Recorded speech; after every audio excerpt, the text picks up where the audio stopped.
Good morning friends. ఇక్కడ కనిపిస్తుంది కదా సపోటా చెట్టు. ఇది మా పెరట్లో ఉందండి. ఇది ఒకే ఒక చెట్టు అండి. చాలా హైట్‌గా ఒక సింగిల్ బిల్డింగ్ అంత ఎత్తు ఎదిగింది. అయితే దీన్ని కాయలు తీసి నేను పండ్లుగా ముగ్గేద్దాం అనుకున్నాను. ఫస్ట్ టైం అయితే అన్నీ పోయాయండి. ఇప్పుడు నియర్లీ ఒక 30 కాయల వరకు తీశాను.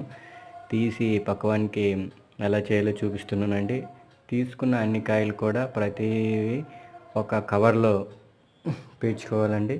కవర్లో పేర్చుకున్నాక అసలు లోపలికి కొంచెం కూడా గాలి పోనివ్వకుండా అన్నీ ఒక ఆర్డర్లో అరేంజ్ చేసుకుంటూ ఫుల్గా కవర్ని క్లోజ్ చేయాలండి. కవర్ని క్లోజ్ చేసుకుంటూ ఏదైనా ఒక సైడు పెడితే ఒక 3 డేస్ తర్వాత ఈ విధంగా పక్వానికి వస్తాయండి.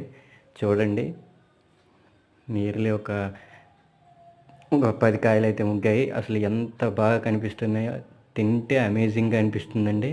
చాలా స్వీట్గా ఉన్నాయి.